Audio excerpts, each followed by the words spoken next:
Salut à tous, bienvenue sur cette nouvelle vidéo. Alors je me trouve aujourd'hui à Paris en compagnie de Eric de Strasbourg. Comment tu vas, Eric? Très bien, merci, et toi? Très bien, très bien. Donc est-ce que tu peux te présenter rapidement pour tous les lecteurs du site? Dire qui tu es. Tout à fait, je suis Eric, donc j'habite Strasbourg, je suis papa d'un jeune garçon, Thomas. Et en fait, une de mes passions, à côté de mon travail, c'est l'immobilier. Et donc je pense que c'est de ça qu'on va parler aujourd'hui. Je pense aussi, ouais. Oui. Donc à côté de ça, je tiens à préciser que tu animes un blog qui s'appelle Campus Invest, c'est ça? Tout à fait. Sur lequel tu relates tes aventures immobilières, je vous mettrai le lien juste en dessous. Et donc tu parles d'un type d'investissement immobilier, toi, qui est le meublé étudiant. Exactement, le meublé étudiant, oui. Alors tout d'abord, qu'est-ce qui t'a poussé à investir un petit peu dans l'immobilier? Si on commence par la base de la base, qu'est-ce qui t'a motivé? En fait, dans un premier temps, j'avais d'abord acheté mon habitation principale, enfin j'avais acheté un appartement à Strasbourg. Et donc, en fait, par cette vente, j'ai un peu compris comment ça se passait, enfin, le passer chez le notaire. Les procédures. Voilà, les procédures. Donc, bon, j'avais vu que finalement, c'était pas si compliqué que ça. Et du coup, je me suis dit, tiens, pourquoi je n'achèterais pas un studio pour investir à côté. Alors, à l'époque, j'avais pas trop de notion de rentabilité ou de locabilité aussi, enfin je ne sais pas si on peut dire ça comme ça. Et donc j'avais rencontré un jeune agent immobilier avec qui j'ai parlé, donc je lui ai dit voilà, j'aimerais me lancer j'aimerais acheter un studio étudiant, et il m'a présenté un bien mais ça ne convenait pas du tout, et donc je lui ai dit voilà, dès que tu as quelque chose qui convient, appelle-moi.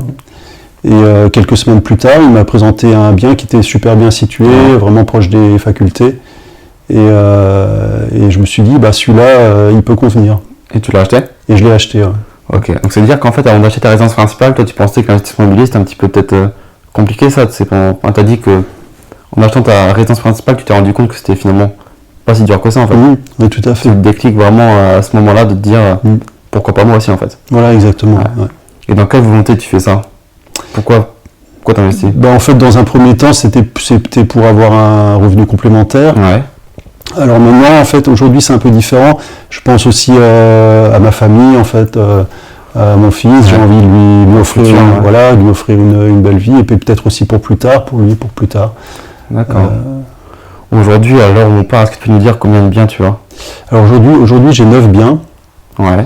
Qui sont tous loués en meublé étudiant? Qui sont tous loués en meublé étudiant. Alors ça va le plus petit, c'est un studio de 20 mètres carrés, et le plus grand, c'est un 2 pièces de 45 mètres carrés.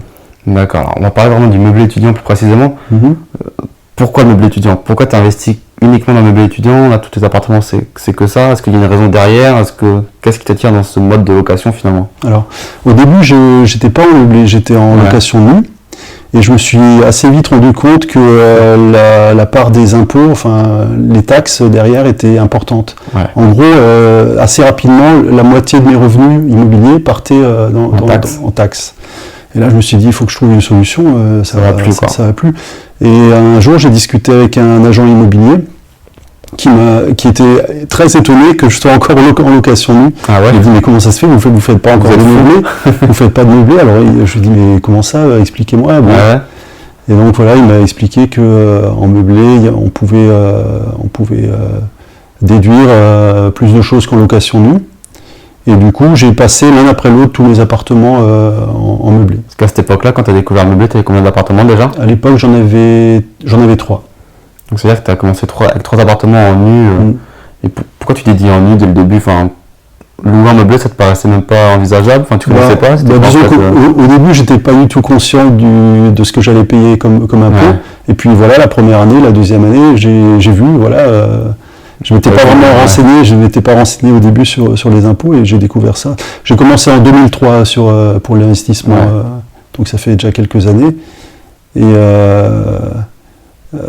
ensuite, le meublé, ça a été aussi, ça permet aussi de rajouter une plus-value pour le locataire. Il y a beaucoup d'étudiants, ce qu'ils cherchent, c'est pas se compliquer la vie. J'ai des étudiants qui viennent d'assez loin, qui font 500 km ou 1000 km pour venir à Strasbourg pour les études.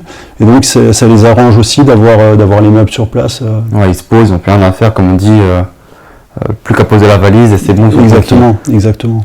Et est-ce qu'il y a, donc tu loues un meublé, est-ce qu'il y a d'autres avantages de l'étudiant? Enfin, pourquoi l'étudiant précisément? Pourquoi tu fais pas par exemple de la colocation en meublé? Pourquoi tu fais pas du saisonnier en meublé? Pourquoi du meublé étudiant? Alors, l'avantage de l'étudiant, c'est que, à mon sens, c'est beaucoup plus sécurisant qu'une location classique. Parce qu'un étudiant, d'une part, il va pas rester, il va rester 3 ans, 4 ans. En moyenne, les étudiants chez moi restent 3 ans. 3 ans en moyenne chez toi? Voilà, en 3 ans en moyenne, j'ai une étudiante en médecine qui est restée 6 ans. 6 ans, ouais, c'était le maximum que j'ai eu. C'est pas mal ça. Et en général, c'est toujours plus que 2 ans. Enfin, en général, c'est 2 ans minimum. Donc l'idée que les gens ont de se dire le meublé étudiant c'est bien, mais il reste que 8 mois et il se casse, c'est faux. Non, c'est faux, c'est faux. Est-ce que tu penses que c'est faux vraiment, généralement sur toute la France, ou c'est que faux dans ton cas? Non, je pense que c'est vrai dans le cas où si vous louez un bien qui n'est pas de bonne qualité, la personne va partir évidemment. Ils sont pas bien du coup. Voilà, ils sont pas bien. Un étudiant, voilà, il veut être dans des bonnes conditions pour ses études, donc si c'est pas bien, il va partir.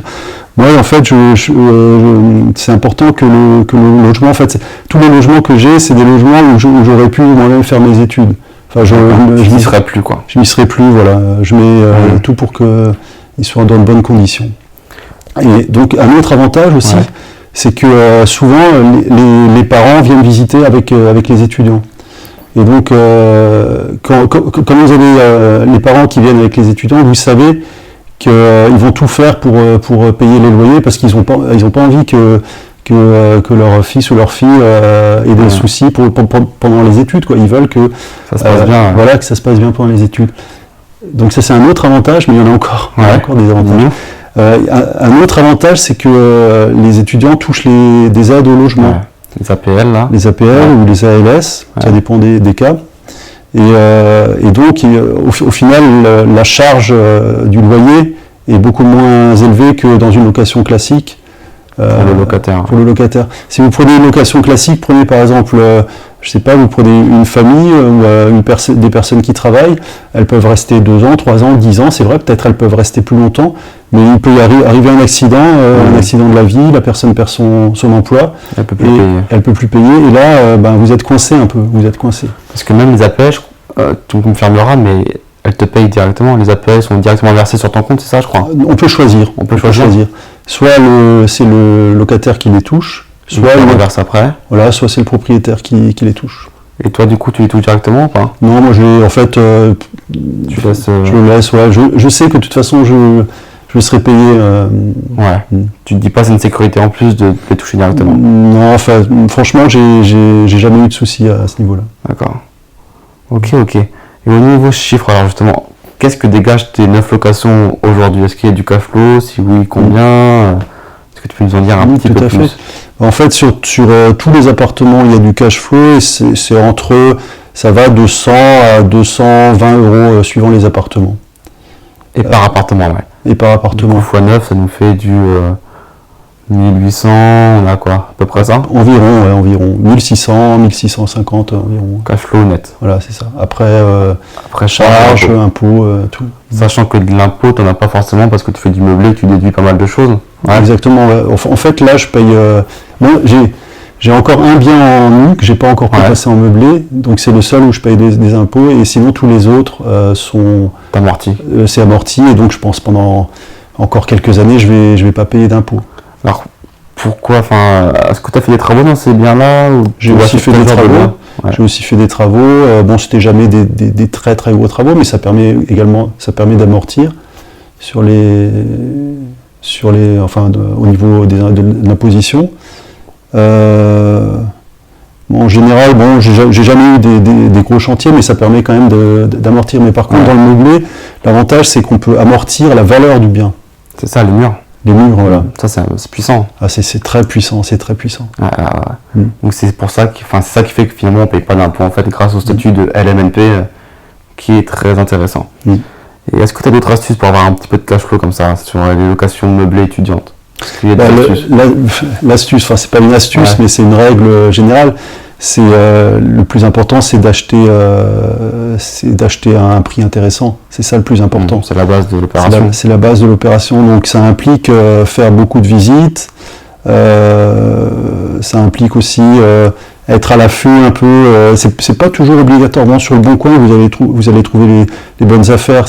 Souvent sur le Bon Coin, dès qu'il y a une bonne affaire, vous avez des tonnes de personnes et donc ça part très vite. Ouais.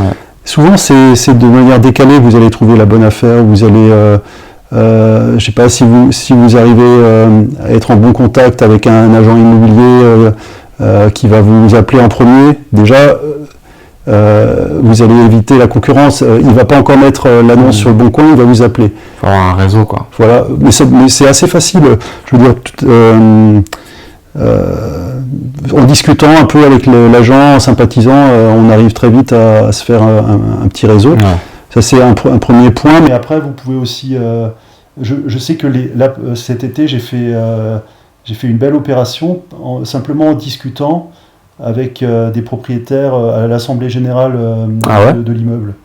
En fait, tous les ans, quand vous avez un appartement dans un immeuble, vous avez une réunion, l'Assemblée Générale, de tous les propriétaires, et donc on discute des points, s'il y a des travaux à faire, etc. Et donc tous les propriétaires sont présents. Et de temps en temps, il y a des propriétaires qui veulent vendre. Et donc là, cet été, j'avais une dame qui est à la retraite, qui voulait plus s'occuper de ses appartements. Elle m'a dit, voilà, je vends deux studios. Ok. Parfait. Très bien. Parlons du prix. Est-ce qu'on peut les voir ? Donc je vais visiter les studios, franchement, studio 25 mètres carrés, donc c'est déjà des studios corrects en termes de surface, avec une cave, avec une place de parking, dans un état correct. Je pose la question sur le prix, et là quand j'entends le prix dans ma tête, c'est waouh. Pourquoi ? C'était déjà pas cher ? C'était déjà pas cher. Sans négo. Sans négo. Elle les avait achetés il y a peut-être... c'était un immeuble de 96, donc ça fait 20 ans qu'elle les a achetés. Donc c'était remboursé, il n'y avait plus de galère, de problème dessus. Il n'y avait plus de prêts, elle les avait achetés à l'époque, c'était moins cher, donc... c'était que du bénéfice pour elle et puis pour toi aussi du coup. Voilà, et elle, ce qu'elle voulait éviter, c'est de passer par une agence, de faire des démarches, de faire visiter 10 fois. Moi, je lui proposais la solution, voilà, on s'arrange, on signe, comme ça, c'est réglé. Et en plus, j'ai encore négocié 3 000 €. C'est vrai, t'as raison. Personne ne les avait vus avant toi en fait. Non, personne. C'était le premier. Personne, il n'y avait pas d'annonce. Là, c'était au bon endroit, au bon moment quoi. Exactement. Ça c'est parfait. Énorme. Du coup, tu les as achetés. Je les ai achetés. En fait, j'avais déjà un appartement dans cet immeuble. Ouais. Alors le précédent, je l'avais acheté 55 000 €. Ouais.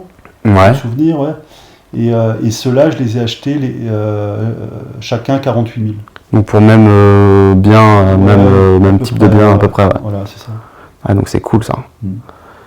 Et quand tu choisis des locataires pour tes appartements, est-ce que tu as une démarche particulière ? Est-ce que tu demandes des pièces en particulier ? Est-ce que tu fais des vérifications particulières ? Parce que moi je connais des gens qui font de la location meublée comme ça, et ça va, certains qui vont jusqu'à vérifier auprès de leur employeur si c'est une vraie fiche de paie, des choses comme ça. Est-ce que tu vas jusque-là toi ? Je vais pas jusque-là, mais disons ça c'est le deuxième point qui est très important. Le premier point, donc on a dit, c'est l'achat. Ouais. Le deuxième point, c'est la mise en location. Ouais. Il ne faut pas faire n'importe quoi. C'est important de vérifier que la personne sera en mesure de... si elle est solvable. Ouais. Voilà, si elle est en mesure de payer, c'est important pour soi, c'est important pour la personne aussi. C'est pas la peine de mettre quelqu'un dans une situation délicate. délicate. Et donc, en fait... la première chose que je fais, j'ai une fiche avec une petite liste de documents que je demande. Ouais. Et donc, souvent, avant la visite, je l'envoie cette fiche par mail à la personne, et pour lui indiquer ce qu'elle doit apporter. Ouais. Doit apporter. Alors déjà, de temps en temps, il y a des personnes qui ne donnent pas suite. Directement en voyant la liste En voyant la liste, je pourrais pas. D'accord, ok. J'ai pas d'emploi. Donc tu fais un tri direct là. Ouais. Là, je pense aux 2 pièces parce que je voulais le louer aussi. C'était pas pour les étudiants, mais je fais un premier tri. Mais en général, pour les étudiants, ça pose pas de problème parce que les parents sont derrière et souvent, les parents, à peine j'envoie le mail, j'ai déjà tous les documents qui arrivent, quoi. Ah ouais, donc c'est signe de qualité. Tu sais que ça se passera. C'est bon signe. C'est bon signe. Ouais. Des fois, j'ai les parents, ils arrivent, ils ont déjà un dossier, ils donnent le dossier. Voilà, tout est prêt. Bon, voilà, c'est sérieux. C'est bien. C'est sérieux, donc. Donc tu demandes une caution parentale. Une caution, voilà, une caution. Alors en meublé, on peut demander c'est un peu plus souple qu'en location nue. On peut demander plus qu'un mois de caution. Tu demandes combien toi? Moi, en fait, je demande un mois plus Ouais. les charges. C'est un petit peu plus, mais c'est pas... C'est pas... Je pourrais demander plus, mais c'est pas nécessaire dans le cas d'un studio. Donc vraiment caution des parents et c'est tout. Pas d'autres vérifications, pas d'autres trucs particuliers, pas de... Je sais pas, dis-nous si tu fais un truc que tu penses de plus que la moyenne. Non, je demande les trois dernières fiches de salaire, l'avis d'imposition, enfin des parents. Des parents, bon, la photocopie des cartes d'identité de l'étudiant et du garant. Et du garant. Et après, il y a les documents à remplir, contrat de bail, état des lieux, et puis un document comme quoi le parent se porte garant. D'accord. Et puis l'assurance habitation aussi. Voilà, ça c'est par la suite en fait, ça se fait en 2 étapes. D'accord. Il y a eu une partie des documents qu'ils doivent me fournir au moment la visite. La visite, et après ils ont le temps pour me fournir d'autres documents. D'accord. L'assurance plus tard, éventuellement une... ça je le demande plus, mais une facture EDF pour vérifier qu'ils ont bien mis l'abonnement à l'électricité. Ok. Est-ce que tu as un dernier petit truc à dire, un petit conseil à divulguer, je sais pas, un truc que tu aurais à dire sur le meublé étudiant, même sur l'immobilier en général, quelque chose, ou pas? Alors j'ai pas mal de petites astuces, et je vous invite à venir sur mon blog campusinvest.fr. Et là, j'ai une série de 10 astuces spécifiques au meublé étudiant. Et il y en a certaines qui vaut vraiment c'est vrai qui vaillent le détour. Donc en gros, pour conclure cette vidéo, allez tous sur le site d'Eric, campus-invest.fr, c'est ça? C'est ça. Je mettrai le lien en dessous dans la description. Et puis moi, Eric, je te remercie et je te dis à bientôt. À très bientôt. Oui, avec plaisir. Ciao. À bientôt. Ciao. Au fait, n'hésitez pas à télécharger ci-dessous le petit livre que j'ai écrit et qui retrace comment j'ai pu acheter à 21 ans, sans salaire et en tant qu'étudiant, mon premier appartement pour le louer. Je vous dirai tout de A à Z, de la recherche du bien à la négociation, au financement, à la mise en place de locataires, gestion, travaux, etc. Il vous suffit juste pour cela de me laisser votre adresse email ci-dessous et je vous enverrai ça immédiatement. Je vous dis à très bientôt. Ciao.